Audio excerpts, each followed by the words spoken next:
नमस्कार, आप देख रहे हैं संस्कृत व्याकरण का यूट्यूब चैनल जी गुरुजी। आज हम पढ़ेंगे अनुवाद प्रकरण। तो अनुवाद करने से पूर्व हमें क्या क्या याद रखना है तो इसके बारे में हम देखेंगे। तो सबसे पहले हमें ज्ञात होना चाहिए कारक एवं विभक्ति का ज्ञान, अर्थात कारक जैसे कर्ता ने, कर्म को, करण से के द्वारा, संप्रदान को के लिए, अपादान से, संबंध का के की। इसके अलावा आपको कर्ता कारक में प्रथम विभक्ति होती है, कर्म कारक में द्वितीय विभक्ति होती है, करण कारक में तृतीय विभक्ति होती है, संप्रदान कारक में चतुर्थी विभक्ति होती है, अपादान कारक में पंचमी विभक्ति होती है, संबंध कारक में षष्ठी विभक्ति होती है, अधिकरण कारक में सप्तमी विभक्ति होती है। और साथ ही साथ उन कारकों के नियम आपको याद रहना चाहिए। जैसे अभिता परिता इस अर्थ में द्वितीय विभक्ति का प्रयोग होता है, रुचिकर अर्थ में चतुर्थी विभक्ति का प्रयोग होता है। यदि किसी अंग से यनांग विकारः आप पढ़े होंगे, उसमें तृतीय विभक्ति का प्रयोग होता है। समूह में यदि किसी की श्रेष्ठता बताई जा रही हो, वहां पे षष्ठी विभक्ति एवं सप्तमी विभक्ति का प्रयोग होता है। तो इस प्रकार आपको कारक का ज्ञान होना चाहिए। साथ साथ विभक्ति जैसे कि मैं बताया, कर्ता कारक में प्रथम विभक्ति होती है। उसके बाद दूसरा है धातु रूप एवं कृदंत।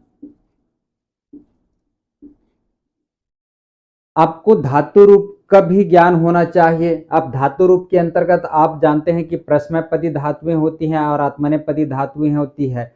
उसके बाद इसमें और लकार होता है, लट लकार, लिट लकार, लंग लकार, लोट लकार, विधिलिंग। तो कम से कम विद्यालय स्तर पर आपको 5 लकार का तो ज्ञान होना चाहिए। साथ ही कृदंत मतलब होता है जैसे कत्वा, ल्यप, छत्री, सानच, तबियत, अनियर, इन प्रत्ययों का ज्ञान होना चाहिए। तीसरा है संधि का भी ज्ञान होना चाहिए। संधि कभी कभी क्या होता है कि हमको संधि विच्छेद करने के लिए नहीं आता, तो वहां पर यह संधिकरण होता है, यह संधि विच्छेद होता है, तो इसकी भी जानकारी होनी चाहिए। चौथा नियम है काल का ज्ञान,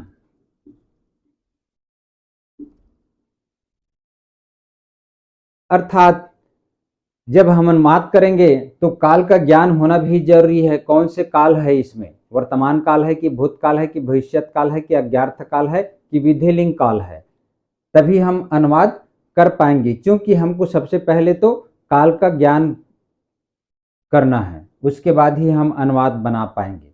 उसके बाद है पांचवा वचन पुरुष लिंग का ज्ञान। अब जानते हैं आप लोग कि 3 वचन होते हैं, एक वचन, द्विवचन, बहुवचन में। उसके बाद पुरुष में अन्य पुरुष, मध्यम पुरुष, उत्तम पुरुष। साथ ही लिंग का ज्ञान भी होना जरूरी है कि पुल्लिंग है कि स्त्रीलिंग है कि नपुंसक लिंग है। उसके बाद ही आप अनुवाद बना पाएंगे। छठवा है वाच्य का ज्ञान, वाच्य का भी ज्ञान होना जरूरी है। अब जानते हैं वाच्य 3 प्रकार के होते हैं, कर्तृवाच्य, कर्मवाच्य, भाववाच्य। अब कर्तृवाच्य में कर्ता में प्रथम विभक्ति, कर्म में द्वितीय एवं क्रिया कर्ता के अनुसार होता है, अर्थात जिस वचन और पुरुष कर्ता की होगी उसी वचन और पुरुष क्रिया की भी होगी।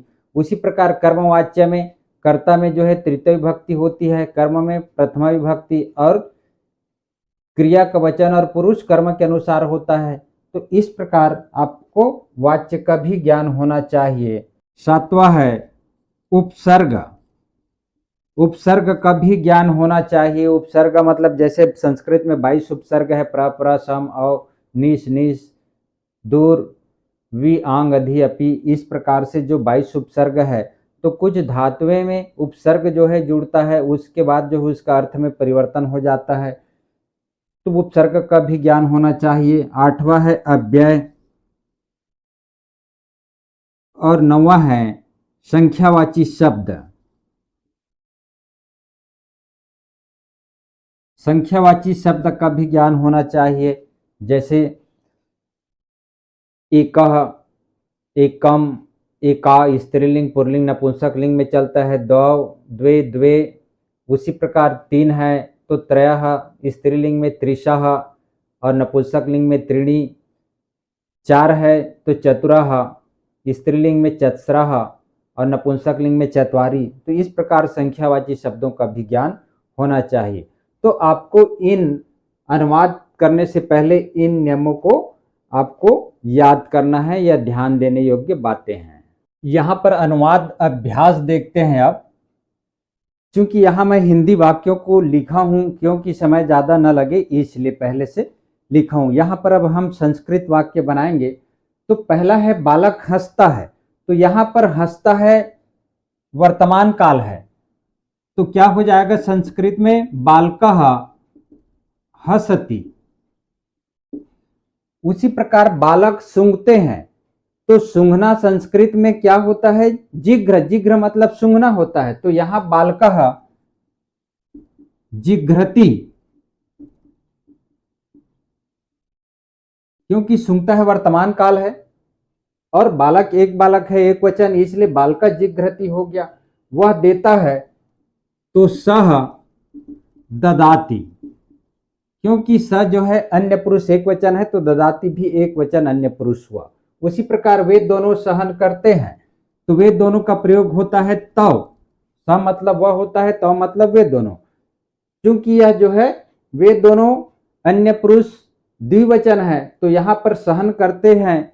कभी आप जो है द्विवचन अन्य पुरुष का प्रयोग करेंगे तो क्या हो जाएगा सहेते, वे दोनों सहन करते हैं। उसी प्रकार तुम प्रसन्न होते हो, तो यहां पर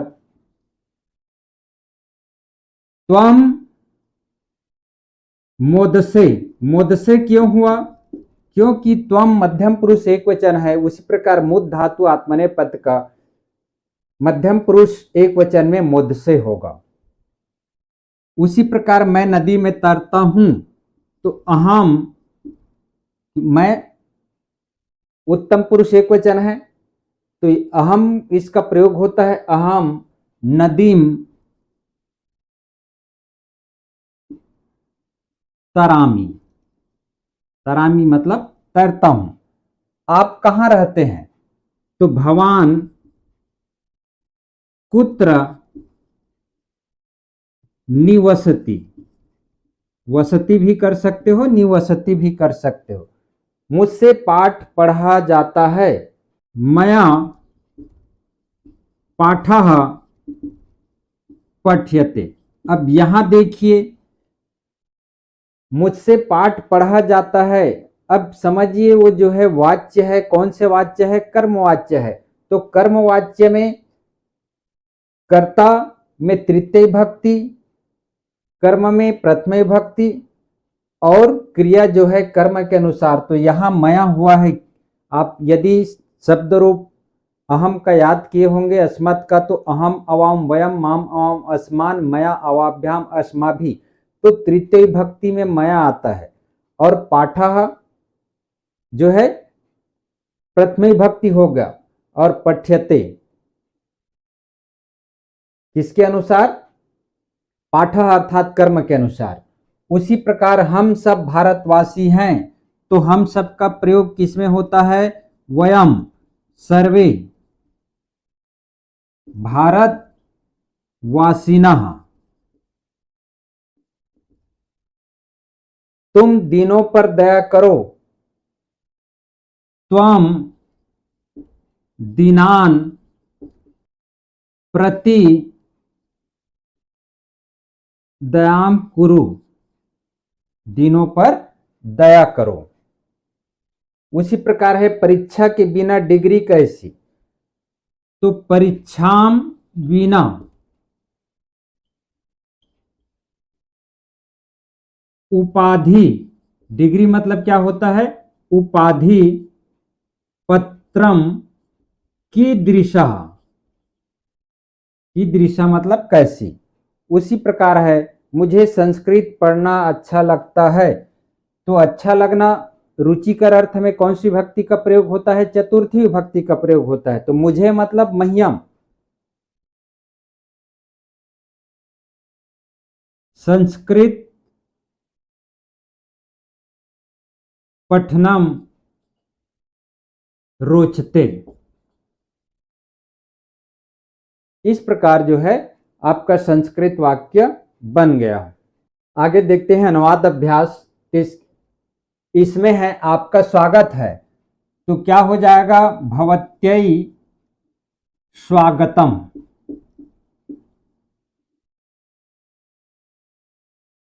उसी प्रकार तू कहां से आता है, तो त्वम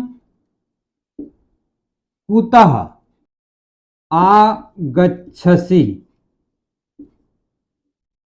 क्योंकि कुत्र से कुतः बना है। कुत्र मतलब कहां होता है और कुतः मतलब कहां से। अत्र मतलब होता है यहां और अतः होता है यहां से।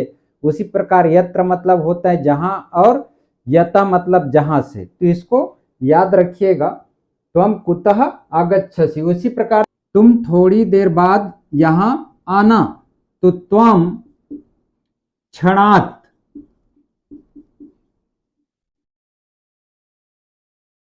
अत्र आगच्छ। उसी प्रकार है वह पढ़ने के कारण रहता है, तो सह पठनस्य हेतोः वसति। उसके बाद है कचहरी के समीप स्टेशन है, तो कचहरी समीपम। स्टेशन को क्या बोलते हैं? यान स्थानकम। यान स्थानकम अस्ति। कचहरी के समीप या पास क्या है? स्टेशन है, तो कचहरी समीपम यान स्थानकम अस्ति।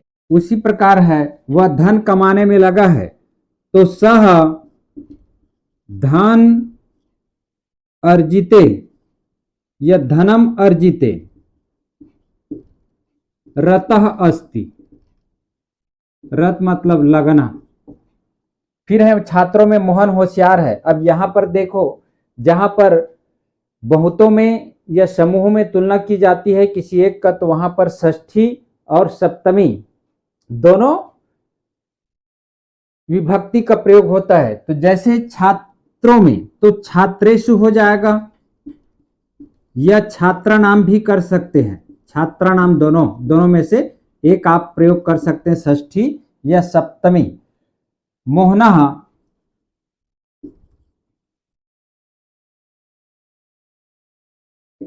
होशियार है। पटुतमः। अब पटुतमः तम प्रत्यय का प्रयोग हुआ है। आप जब तद्धित प्रत्यय पढ़ेंगे तो तम प्रत्यय का प्रयोग हुआ है। मेज पर पुस्तक है, तो यहां पर क्या होगा? मेज मतलब पटनी, आप सुने होंगे छत्तीसगढ़ी में, तो उसको संस्कृत में पटल बोलते हैं। तो यहां पर मेज पर सप्तमी विभक्ति, तो पटले हो जाएगा, पटले। अब चूंकि पुस्तक है, तो यहां पर क्या हो जाएगा? मेज पर पुस्तकें हैं, बहुवचन है ना, तो पुस्तकानी। अब पुस्तकानी है तो संति लगेगा, पुस्तकम होता तो अस्ति लगता, संति। तो पटले पुस्तकानी संति। 4 लड़के नहीं आए, तो चत्वारः बालकाः न आगच्छन्। फिर है फरवरी में 28 दिन होते हैं, तो फरवरी मासे। अब 28 मतलब अष्टविंशति।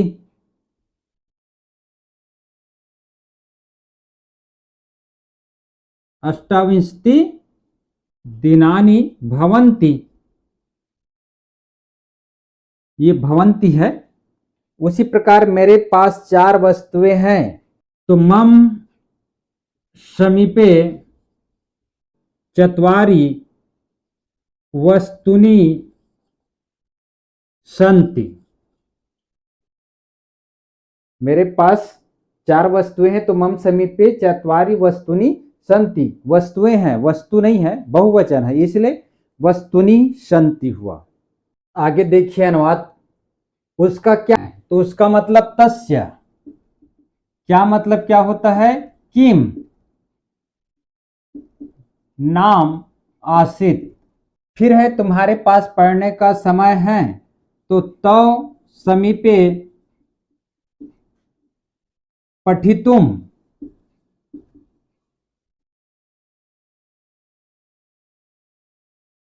समयः अस्ति।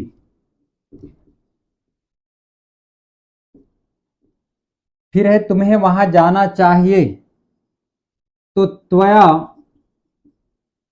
वहां मतलब तत्र। अब जाना चाहिए में तब्यत और अन्यर प्रत्यय का प्रयोग होता है, तो क्या हो जाएगा, गंतव्यम। यहां देखिए, और पढ़ने के समय पढ़ना चाहिए, तो पठन समय पठितव्यम। फिर है यथाशक्ति सबकी सेवा करनी चाहिए, तो यथा शक्ति सर्वे सेवितव्यम, सेवा करनी चाहिए। फिर है वह चित्र देखकर आया है, तो सह चित्रम,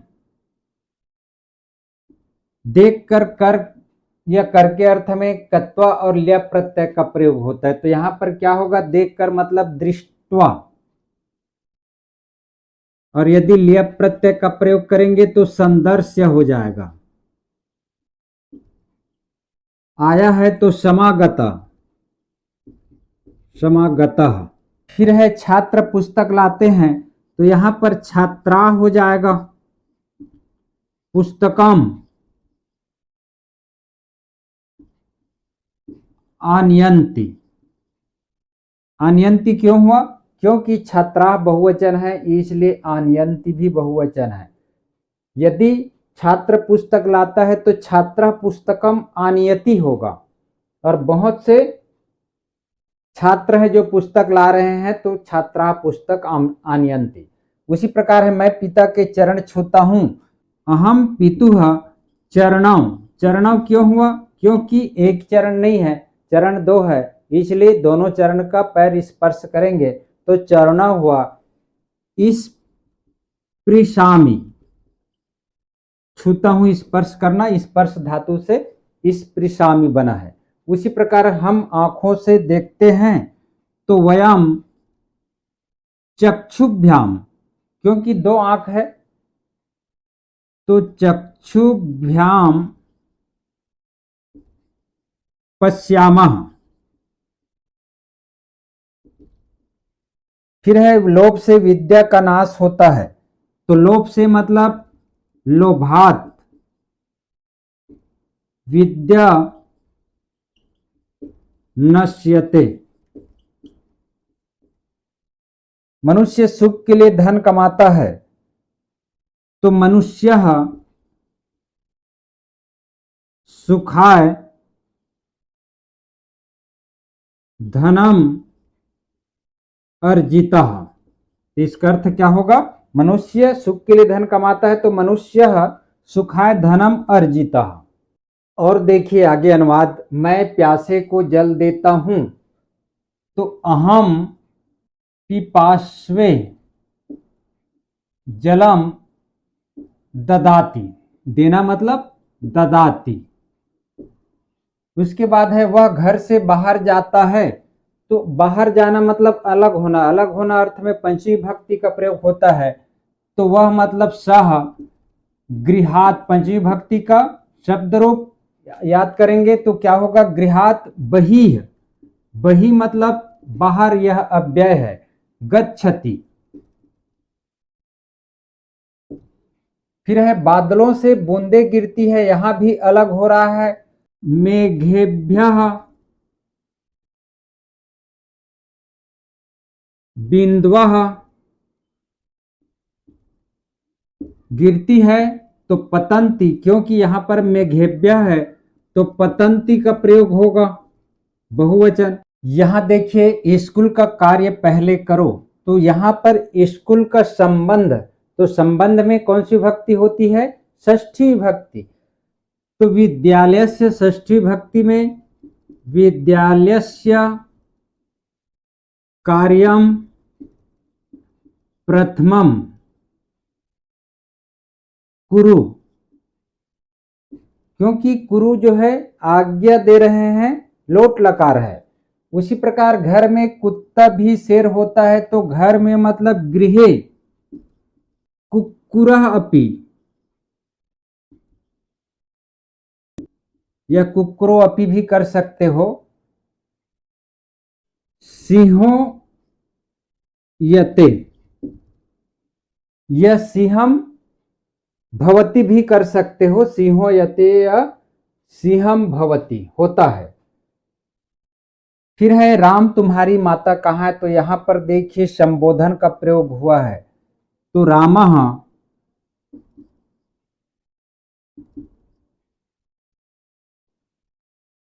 त माता कहाँ है,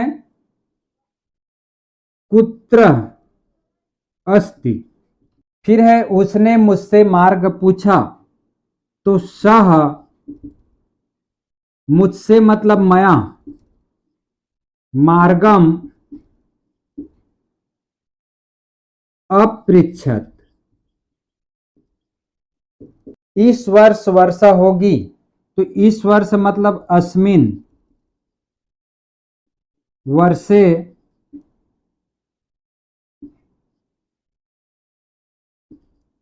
वर्षाम भविष्यति होगी, भविष्यत काल है।